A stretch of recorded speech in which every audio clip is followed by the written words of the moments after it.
and I really am excited about this one. Paul is in a very different industry than the ones that are like the past few episodes that have been released. So I love the fact that there's going to be a bit more of just dynamic conversation with the creativity and like energy flow of what typically happens behind the scenes with her business as an entrepreneur.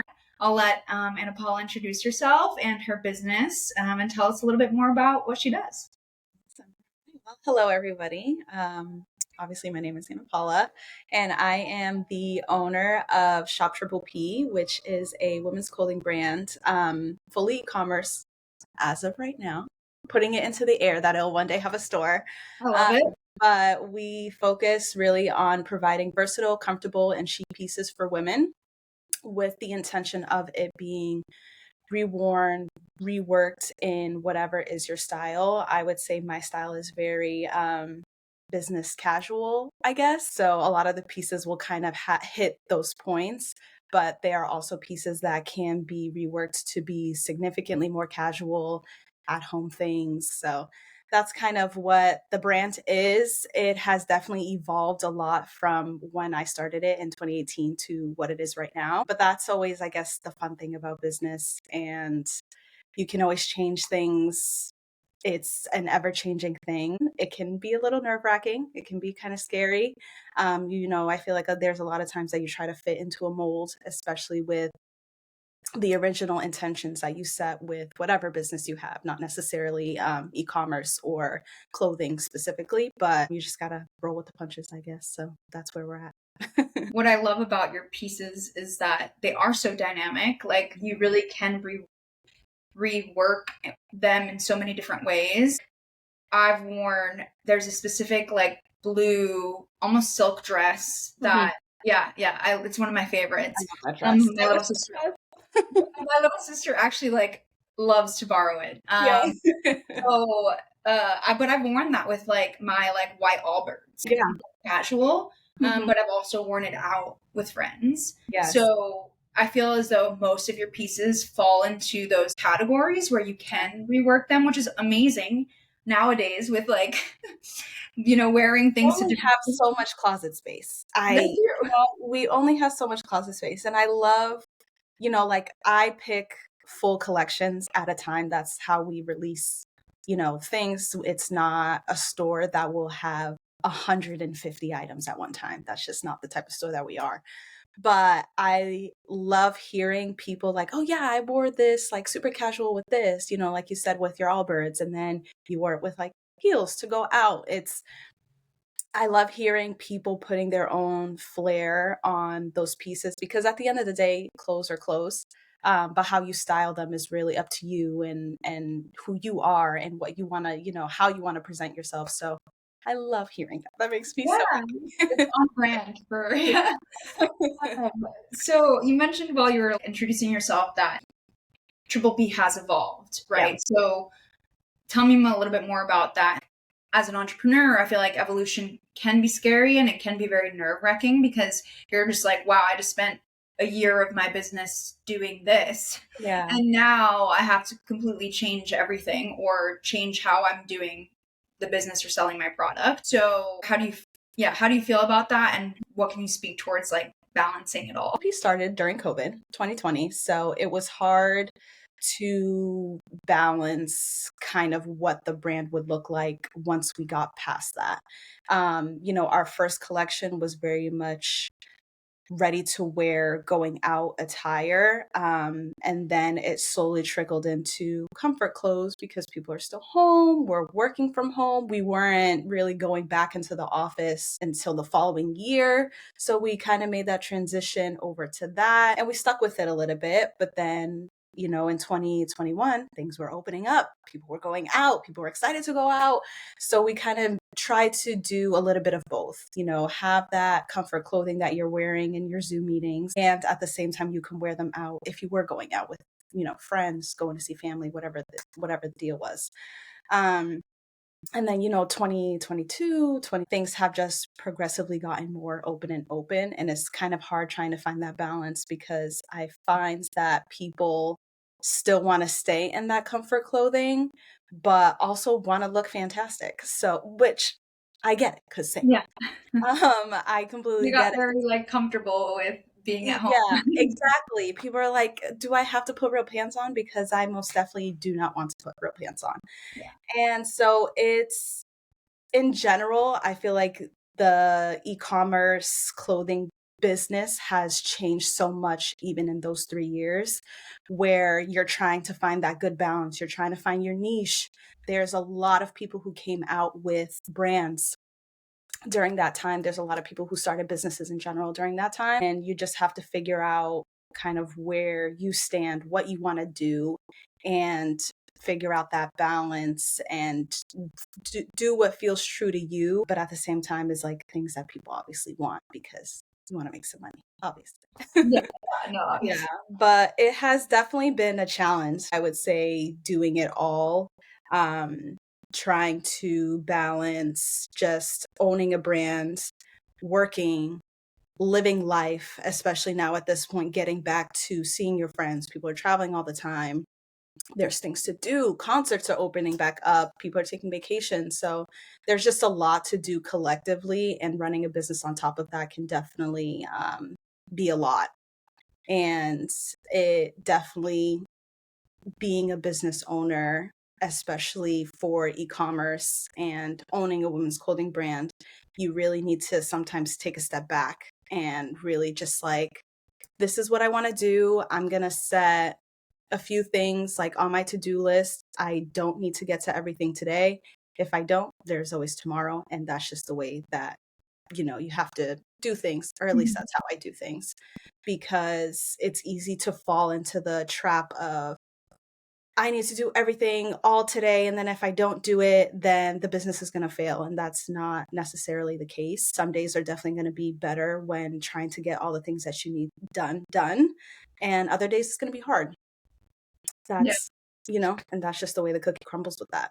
Yeah, and I mean, right before we started recording, we were talking about how you just recently took a step back. I don't think you mentioned how long, but took a step back from Triple P, Yeah. and now feel like you have a bit more inspiration and motivation, or something along those lines. Mhm. And I think that it's so because of hustle culture, because of like what you see in terms of people working on social media or people putting stuff that looks like they're constantly working on social media. It can be hard to like filter out the noise and then feel guilty for not working on your business. I feel like as a business owner, that's what I feel sometimes. It's like, shouldn't I be doing more? Like, shouldn't I Yeah. be, trying to be at markets to talk to small business owners that might need, services, or um, shouldn't I be working on my art? Like, there's always something that you can fall into that trap of feeling so guilty.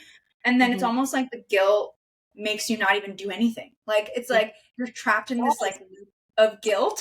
Yeah. And then you're Yes. just like, yeah. And then you're just like, wait, so I haven't even done anything in a week. So it's important. That's all to say that like, it's important to take that step back, give yourself time and a break to not even think about it, so that way you can get a little bit more clarity as to what it is and what direction you want to go in.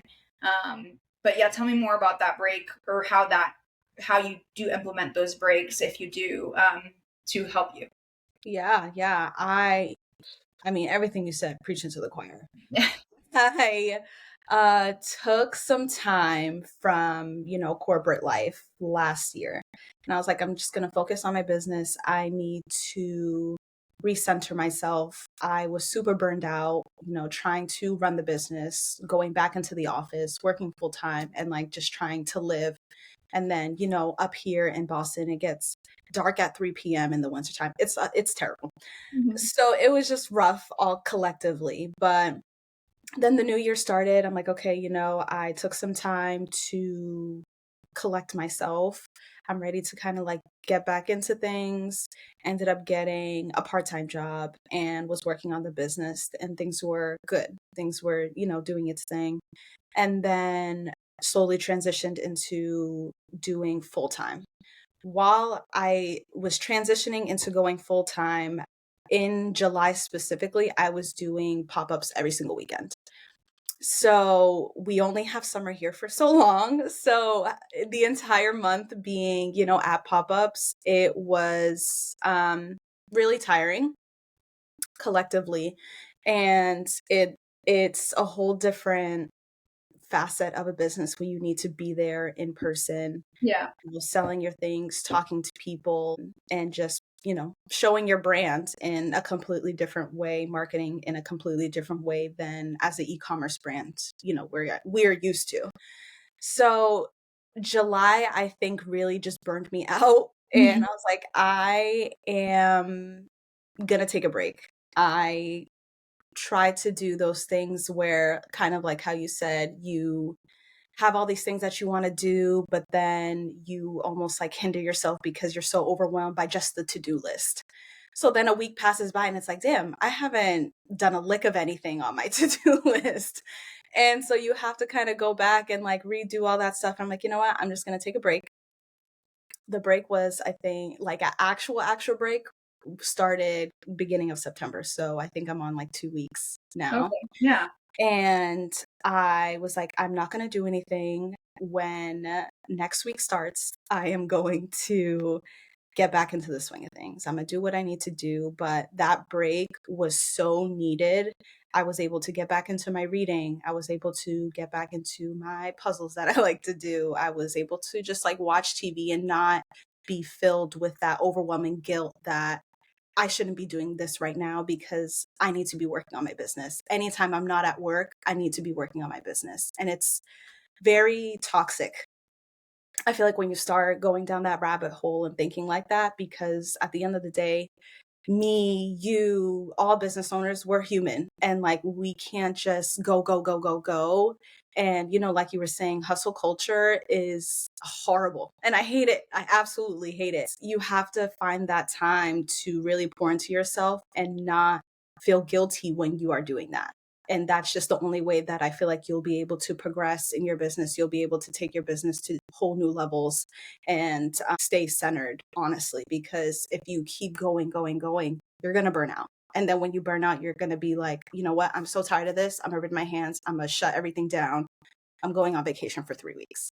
Right. So you got to find, that balance, and you need to make sure that you are taking the time to really pour into yourself and do what you need to do to keep yourself going and sustain yourself. It's Yeah. like that saying says, you can't pour from an empty cup.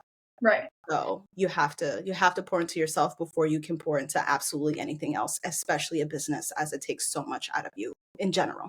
What's important to say too is that sometimes what balance looks like is very different in different chapters of your business. Like, Yes. it's okay, at the very beginning or at different stages, if you're putting all of your energy towards it. Like, I think it was Jay Shetty recently, which shout out, I love him. Yeah.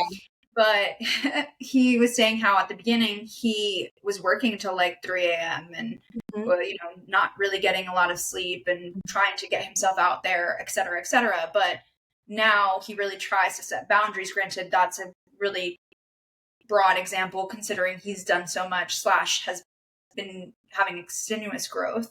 But that's all to say that like you do have different chapters of your business that you might be able to dedicate more time, whether it's because of family or friends or COVID or like so many different factors. And it's okay if like you're moving from one chapter of like, working on the weekends to all of a sudden not working on the weekends.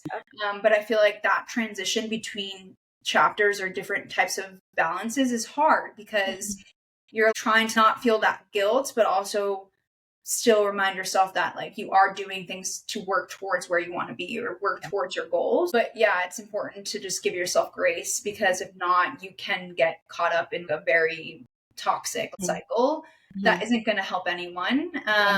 When it comes to feel worse. Yeah, exactly. But you spoke about the markets that you're obviously at being in e-commerce. If you're not at markets, right, you have to solely rely on marketing in terms of social media, maybe, or like Google ads, like paid media strategy, etc.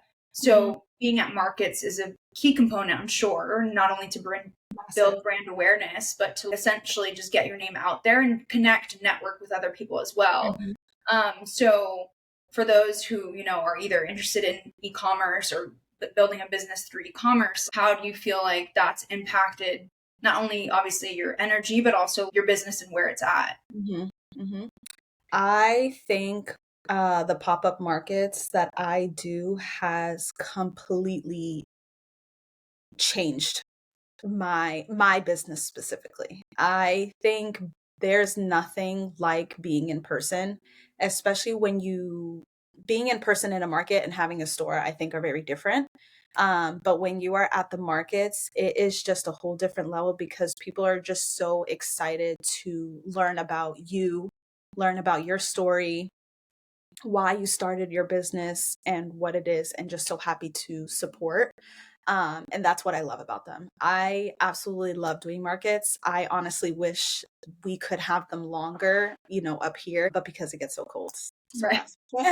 But I wish it lasted longer. There are holiday ones and stuff, but it's so nice to be able to just talk to people, see where they're at, have them share their frustrations with you. And for me specifically with the clothes, like, oh, I really wanted to like find something that like this, but nothing could fit me right, or I couldn't find the right color, or, whatever the case is. And I feel like with some people it may seem so small, so minuscule, but at the same time, there's nothing better than knowing the product that you're putting out there actually makes people feel good about themselves. Maybe when they put it on, they feel like they're living their best lives and they look the best that they've ever looked. Like there's nothing that could ever replace that feeling.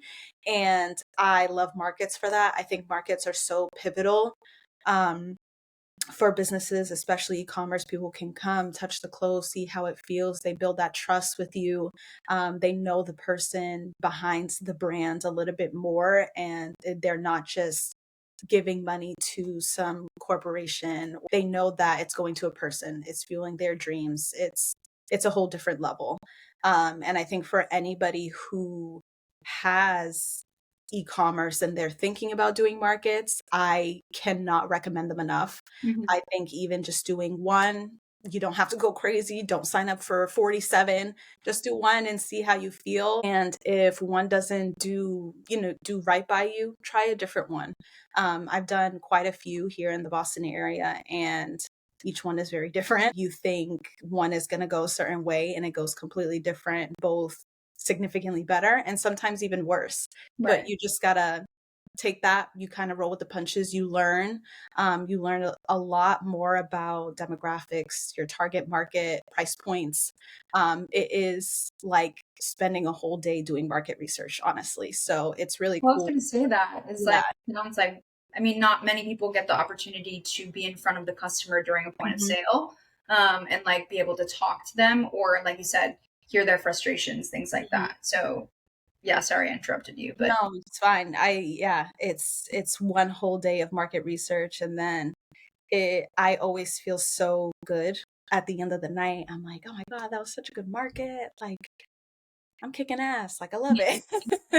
And then, the next one comes around. It's definitely a lot of preparation, getting ready for it, making sure that you have targets that you want to hit. It's all the same things that you would do in e-commerce. You want to have your sales so that you can hit your sales goals. Like, what type of clothes are you going to bring so that you're selling what is you're going to make your highest profit, or maybe you just like want to get a whole bunch of people to buy from you, get them to test it out. Like every market, I try to have at least one goal, and prepping for that market for that one goal always looks so different. yeah, So it's cool. I think yeah, it's a grand time, and then it's nice to just meet new people. yeah. No, Meet new totally. business owners and see all of the cool talent that is happening within the city. Because starting a business, being a small business, is really hard, especially when you have massive giants in whatever industry that you're in that you feel like you're competing against. But I have learned, as long as you kind of do what you need to do, of course, do your market research, see what they're doing, but kind of twist that to make it fit within yourself, you will always be golden, no matter what it is that you're doing. And I selfishly want to ask you a question because I think we've talked about it, but I have my art business and I've been Mhm. going back and forth on doing a market. And I think this is one question that maybe people would have going into their first market. But how do you know like how much of the product to buy? What is it based off of, I guess, or Yeah. at least? Yeah, for me, it is kind of hard. We'll say specifically for markets, I try to bring a good amount just based off of what I've done in the past. But my very first market, I was only open for, I think, a year, like almost a year. And I just brought everything that I had because I didn't have that much inventory. But now I have an idea of what will do better based off of where I am. Like there is this one market that I do every summer. It's with Black Owned Boss and they have it in the Seaport. And I kind of know the demographic that is there so I can kind of gauge a little bit better.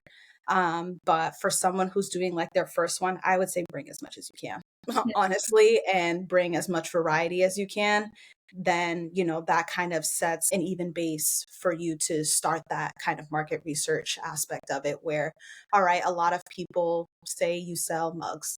A lot of people like this specific kinds. Okay, maybe next time I will bring a little bit more of this and see how it is, how it does. If you sell more, great. If not, some people may like the other stuff at that time, but kind of just like learning as you go, just like as you would if it was regular e-commerce. If you have a ton of stuff like in your inventory and a ton of people are buying this one specific product, you're going to want to keep buying that product, obviously. So it's kind of like that same mindset, I would say. Yeah, thank you for sharing. So then, kind of wrapping up on the markets, what do you think has been pivotal aside from markets for your e-commerce business? What has helped you with e-commerce and setting yourself apart in the e-commerce space, for you Yeah. at least? Yeah, I always try to keep customers in mind. I try to think of people who are like me, people who I know who are kind of in a similar place in their life, like later 20s, they're working, blah blah blah, kind of like the target market, I guess you could Sure. say.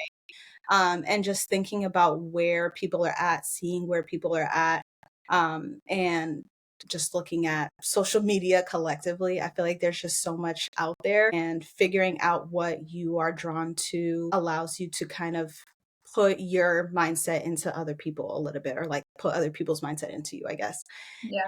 And I feel like my brand, we are not necessarily meant to be one specific style. A lot of what we try to do, a lot of what we share is people who take triple P pieces and make it their own, Mhm. however that may look like for you. If you want to get it and wear it with something that maybe someone else may seem outlandish, Mhm. it doesn't matter because everyone's style is unique to them. And that's kind of what we want to really promote. And that's what we want to do.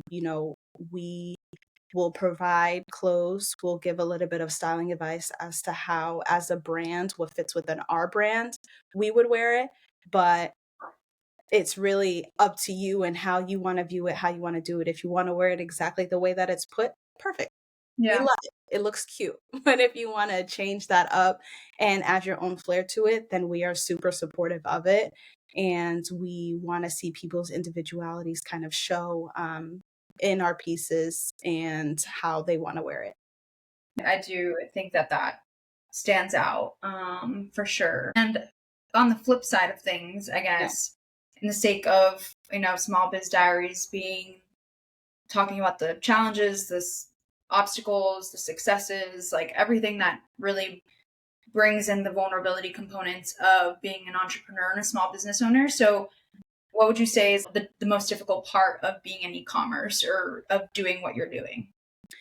I would definitely say the hardest part is just consistently pushing forward. There's a lot of people coming out with clothing brands, it's specifically a lot of people coming out with clothing brands, a lot of clothing brands doing a ton of things, and just trying not to compare yourself and kind of trying to have tunnel vision, I guess, kind of in that way. You can't compare yourself, but at the same time, you want to like see what they're doing so you can kind of get a better idea of how people are reacting Right. to their stuff so that you can kind of see where within your niche you can kind of do something similar. But I think comparison is a thief I think they say comparison is like the thief of happiness, and it definitely is, especially in a business where there's so much competition. Hmm. But at the end of the day, those who find you will find you, they'll love you. And that's just the people that you kind of have to rock with, and you hope that you find more people like them. There's so much room in this world, I think, for all of us. And we just have to kind of stay within our niche and do what makes us happy, present ourselves the way that makes us happy, and everything else will kind of fall into place after that. Yeah, no, it's true because it's so easy to get caught up in the, oh, there's not enough room for Mhm, everybody to be a small business owner, to sell a specific product, or mhm. to be in a specific industry. But the world is big, very big, bigger than we think. Yeah. We get so like hyper focused on like our everyday and just in this bubble, Yeah. that I think that we forget really how big it is and how many people we can meet and we don't know, and that might be a potential customer, etc. But um, So the comparison wheel can be very hard to get out of. uh, hard. It's running a business, running an e-commerce business is not easy by any means. It's hard, it's hard work, and mentally it can be very challenging. But I think it's you need to just have grace and kind of go with the way things are going. Being a successful business owner, or going viral or whatever, it shouldn't be a race. right. It shouldn't be like, I've been doing this for 2 months. I should be making $100,000 a month. Like, that's crazy. It's not a race, it's a marathon. Take your time, do what you need to do. When it comes time for you to be at that point, you will be at that point, but you just have to keep plucking away. You have to keep chipping away at the block until you get there. And that's just, I would say, probably one of the hardest things too, but that's Yeah. life. Yeah. Well, you beat me to it because I was going to ask you like what advice you would give, but I mean that answers its question. I think is just a combination of giving yourself that grace and also just trying to find ways to chip closer to your goals or to work towards getting to the top of that mountain. That could be just the top of the mountain for the day. Like Yeah. it might not be the top of the mountain, the summit You ever. may have to cry and bleed to get there, but at least you did. And then maybe tomorrow it'll be like a little hump. Exactly, exactly. I can relate to that so much because there's just days where your motivation's there and your motivation's like so on par with like the time that you have in the day and like all of the things kind of align. Yeah. But then there are just days where either feel sick or there's your morning started off weird or there's so many different variables that happen that it's just deal with things as they go Yes. and then make sure you're keeping some goals in mind or some things in mind that will Mhm. help make you feel productive. Yeah. Yeah. um, I would also say another, I guess, piece of advice, something that really helped me when things were like really tough to just like get through getting things done, is really to document small wins. Doesn't matter mhm. how small it is. You can, whether you're just like laying in bed and mentally you're like, I got this done today. Or even if you tried to get something done, but you couldn't finish. I started doing this. It's so easy to just like go through the mundane things of life, and you don't really realize how much you've progressed unless you take the time to really think about it. Right. So I think writing things down, like I am a very avid planner user. So I write any task that I need to do, I write Yeah. it down just so I can check it off. Yeah. And it doesn't matter what it is. Even if it's something that I did and I didn't write down, I will write it down so I can check it off. Stop. I love it. Yeah. So, it's things like that that help me push through it. It's like, okay, on a Friday, I'm like, damn, I feel like I didn't do anything this week. I feel like I didn't get anything done. And then you can go back and kind of see, like, oh, okay, well, on Monday, I got everything that I needed to do done. But then on Wednesday, I didn't get as much done. And it's just nice to be able to kind of look back and see all of the successes that you did have, but you were too busy doing other things that you didn't even take the time to really notice that you got it done. True. Because I feel like it's more common to celebrate like bigger milestones in as being a small business owner, and big milestones I feel nowadays can be anything from like getting 10,000 views on a reel or, getting X amount of sales, whatever it is. But I think that we forget that without the small milestones, we wouldn't have gotten to the big milestones. Yeah. So we need to, the more you can acknowledge the smaller steps that you've taken to get to where you are, I feel like it's true. It's validating, and it helps you feel like you are progressing, because it's easy to feel like you're not. Yeah. Especially on certain days. I think that's a really good thing people can take away too. Well, I feel like my only last thing is just I would love to know what's next for Triple P, or if there's anything that you have in mind for the next. I mean, we're almost at the end of the year, so I guess before the end of the year, I know, before the end of the year, whatever it may be. I'd love to hear it. Yeah, so right now we are in the throes of planning a fall collection. We have some pieces, but we're looking to add a few more. So that will be coming October, date pending, but sometime in October. So go follow us and you'll find out when that is. But we have that planned, getting ready to plan our holiday things, Black Friday, and December festivity stuff, and kind of just preparing for 20 as well, which is terrifying to think about because I feel like the year just started. But it's always nice to kind of look at the past year, where we're at, and kind of what we would change, things we would do differently to progress, within this next quarter, Q4, and for next year as a collective. So yeah. Well, I'm so excited to see the fall collection or pieces. So go check it out, or go check out her website regardless. Yeah. I'll make sure to put everything for everybody to check out. But yeah, I just want to thank you for not only just sharing all that you shared, but it's not easy to admit that, being an entrepreneur, I mean, I feel like it is depending on what you're struggling with, but I feel like especially in an industry that is so competitive / saturated, there's an aspect to it that you're just like, yeah, I'm just one little fish in the sea of, all these little Instagram make it to the end every day of different clothing. I know. I appreciate everything that you shared. Of course. And I appreciate you having me here. I think, we've talked about this before, but being within a community and knowing that you're not alone is so important to your mental health, especially when you're trying to start a business, no matter what that business is. So things like this, things that people can listen to, people they can relate to, I think is massive. And it has definitely helped me beyond belief to even get to the point that I'm at right now. So thank you for having me, and thank you for, doing this collectively. I'm sure a lot of people will definitely appreciate it and just love to hear all of the stories that you put together. Yeah. And we'll have to do like a part 2, maybe like a year down the road, see how much it's well, great. Thank you so much. And then we'll keep everybody up to date on everything else with AnaPaula's Triple P website, Instagram, everywhere.